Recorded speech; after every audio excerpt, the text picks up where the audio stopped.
വായനാ ദിനത്തിലായിരിക്കാം ഒരുപക്ഷെ ഈ റിപ്പോർട്ട് വായനക്കാർക്ക് മുന്നിൽ പ്രേക്ഷകർക്ക് മുന്നിലേക്ക് എത്തേണ്ടതും. സുദീപ് സെൻ എല്ലാവർക്കും പരിചിതനാണ്. ഇന്ത്യയിൽ പരിചയപ്പെടുത്തൽ ആവശ്യമില്ലാത്ത ഇന്ത്യൻ ഇംഗ്ലീഷ് എഴുത്തുകാരനാണ് സുദീപ് സെൻ. അദ്ദേഹം കഴിഞ്ഞ ദിവസം തൃശ്ശൂരിൽ വന്നിരുന്നു. അയനം സാംസ്കാരിക വേദി സംഘടിപ്പിച്ച കവിതയുടെ വർത്തമാനം എന്ന വിഷയത്തിൽ അദ്ദേഹം സംവാദത്തിൽ പങ്കെടുക്കുകയും ചെയ്തിരുന്നു. ആ സമയത്ത് സുദീപ് സെൻ ജനം ടി വിയുമായി വിശദമായി സംസാരിച്ചിരുന്നു. സിജു കറുത്തേടത്താണ് സുദീപ് സെന്നുമായി സംസാരിച്ചത്. ശാന്തമായൊരു സംസ്കാരമാണ് ഇന്ത്യയുടേത്. ആ സംസ്കാരമാണ് തൻ്റെ കാവ്യ പരിസരം രൂപപ്പെടുത്തിയത് എന്നൊക്കെയാണ് അദ്ദേഹം പറഞ്ഞത്. സുദീപ് സെന്നുമായി സിജു കറുത്തേടത്ത് സംസാരിച്ച ആ റിപ്പോർട്ടിലേക്കാണ് ഇനി നമ്മൾ പോകുന്നത്. വർത്തമാന കാവ്യലോകത്തെ ചൂടൻ പേരുകളിലൊന്നാണ് ഇന്ത്യൻ ഇംഗ്ലീഷ് കവി സുദീപ് സെന്നിൻ്റേത്. ലോക സാഹിത്യത്തിൽ പുതുതലമുറയുടെ കവി എന്ന് വിശേഷിപ്പിക്കുന്ന അദ്ദേഹം പുതുതലമുറ കവികളെക്കുറിച്ചും കവിതയെക്കുറിച്ചും ഇന്ത്യൻ പരിസ്ഥിതിയെക്കുറിച്ചും തൻ്റെ അനുഭവങ്ങൾ പങ്കുവയ്ക്കുകയാണ് ജനം ടി വിയുമായി. സുദീപ് സെന്നാണ് ഇപ്പോൾ നമ്മോടൊപ്പം ചെയ്യുന്നത്. നമസ്കാരം sir. World famous poet Wordsworth said, "Poetry is spontaneous overflow of powerful feeling." What do you feel? Well, it certainly is one of the tenets of poetry. It is a spontaneous overflow of powerful feelings, but only as a starting point. Because if you only write the powerful feelings without any structure or form or any shape, then it becomes like a loose clay. It's like a sculptor who's inspired suddenly and gets a piece of stone or clay and then shapes it in a way to make it into a shape. So spontaneous overflow of powerful feeling is very important, but as a starting point. You represent the new generation poet. What are you think of them? I think there are lots of wonderful poets writing in my generation. We are very, very privileged and blessed now that as a community of poets, many of my colleagues are wonderful poets. So it's a very, very good time for Indian poetry in English, yes. How did you become a poet? I didn't become a poet. It was an accident. I probably woke up and came out of the bed on the wrong side of the bed, and it's a genetic situation. You see, you don't become a poet. You're either born a poet or you're not. Having said that, you can become a better poet by practice and by craft and doing it more and more and more. But it's poetry is something that you are born with, really. I didn't choose. Poetry chose me. There are many new generation poets, but there is no poetry. Do you think so? I don't agree with you at all. There are a lot of new generation poets, but there's a lot of good poetry. You just have to read it with patience and you'll find out. So quite disagree with you. Poetry is a defense and weapon of war. What do you say? I think poetry is a tool for doing good. I'm a positive sort of a person, so I don't believe in weapons and wars and so on, but poetry is certainly a tool. Language is an important tool. Without language, we wouldn't be speaking. Without language, there won't be any communication. Without language, there won't be any art or poetry. So it's a beautiful thing to happen. How you use it is a personal thing. That's an agenda. But language as such, poetry as such, in its purest form is spectacular. It's wonderful. Bengal is the soil of revolution, culture and literature. Now there is a cultural invasion and loss of identity. Am I correct? Again, I don't agree with you, and I don't think that's only a very myopic way of looking at things. There's a lot of wonderful things happening in Bengal, just like there's a lot of wonderful things happening in Kerala, and the same question you can ask to a Keralite, and he or she will have to answer it in their own way. But I think I take India as a whole. I'm an Indian first before I'm a Bengali. I'm a human being first who has the world as my home, then an Indian. So if you look at it from a humanistic point of view, then the spaces and the geographies and the terrains and the maps become very different. But if you think in a very parochial way, I'm a Bengali and I have to think about Bengal, then you're creating trouble for your own self, because there are so many identities within me Yes, I'm a Bengali, I'm a father, I'm a son, I'm a friend to Malayalis, I love Malayali food.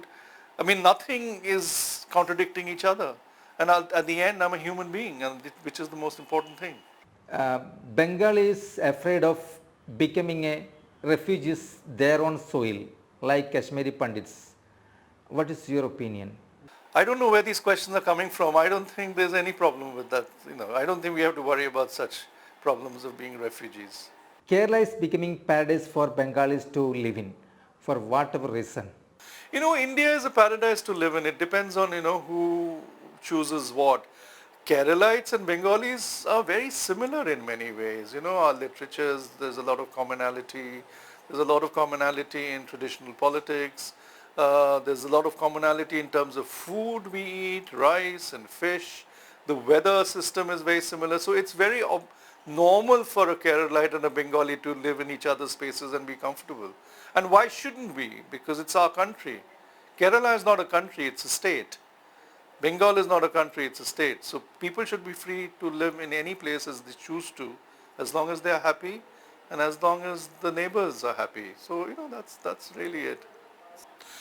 Fortunately I'm colorblind, so I don't recognize colors. So I don't have any issue or problem with that. And ultimately the color I really like is white, because white includes all the colors. In white you have all the 7 colors, and then the ends of the color spectrum are UV and IR, which is infrared, and black is not a color. Black is just absence of light. Moment you shine light, there's color there. Our CM afraid of this color.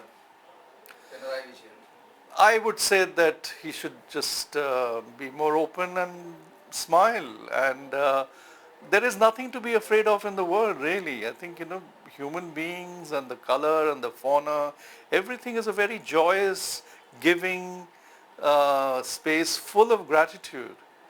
So I would say that there is no room for being afraid, or it's actually a wonderful, joyous space if you choose to look at it that way. In every sense, India stands top among the nations in the world today.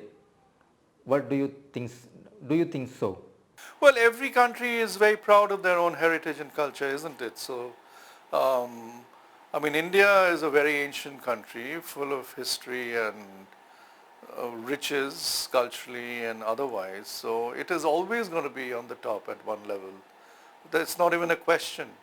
But does that mean other countries are not just as good? I don't think so. I think many countries are, equally good, and there is no hierarchy, you see. Moment you create hierarchies, you're creating trouble. But if you think of everybody as equals, then things are much easier. So, of course, as an Indian, I'm proud to be an Indian, and we are an old culture, so, I think I've had wonderful parents and wonderful friends who've made me like this. The fact that I'm Indian makes me very calm and collected, because I feel very at home and very relaxed in my surroundings. So I'm at home, so I'm happy. Do you think India calm and quiet, our culture is calm and quiet? If you find it, if you choose to look at it, yes. What messages do you want to give to the society? I would say two or three simple things. A, value silence. Value the art of listening. Most people speak a lot and don't allow the other person to speak. A lot of people speak and do not listen. I think the wisest people in India listened, didn't speak. They write it down. Also, I think holding hands is a good idea, because people are getting more and more distant and separate from the humanness of the world. So tactility and openness to your own community and people are very, very important. And if you keep a very broad mind, there's a lot of space for happiness and gratitude. That's all I'll say. Indian സംസ്കാരം എല്ലാ കാലത്തും ലോകോത്തരമാണെന്നും തൻ്റെ കാവ്യ പരിസരത്തെ രൂപപ്പെടുത്തിയത് Indian കൾച്ചറാണെന്നും വളരെ calm and ക്വയറ്റാണ് Indian സംസ്കാരം എന്നാണ് അദ്ദേഹം പറഞ്ഞു വെച്ചിരിക്കുന്നത്. ആ ഒരു ഇന്ത്യൻ സംസ്കാരത്തിൽ നിന്നാണ് തന്നെയും തൻ്റെ ജീവിത പരിസരങ്ങളെയും കവിതാ പരിസരങ്ങളെയും രൂപപ്പെടുത്തിയത് എന്നാണ് സുദീപ് സെൻ പറഞ്ഞു വയ്ക്കുന്നത്.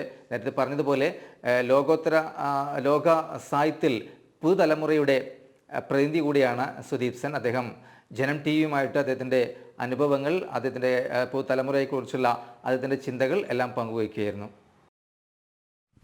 ഇന്ത്യൻ ഇംഗ്ലീഷ് കവി സുദീപ് സെൻ ആണ് ഈ വായനാ ദിനത്തിൽ ജനം ടി വിയുടെ പ്രേക്ഷകരുമായി സംസാരിച്ചത്. തൃശ്ശൂരിൽ അയനം ഇടത്തിൽ വെച്ച് സിജു കറുത്തടത്ത് ആണ് ഈ അഭിമുഖം തയ്യാറാക്കിയത്.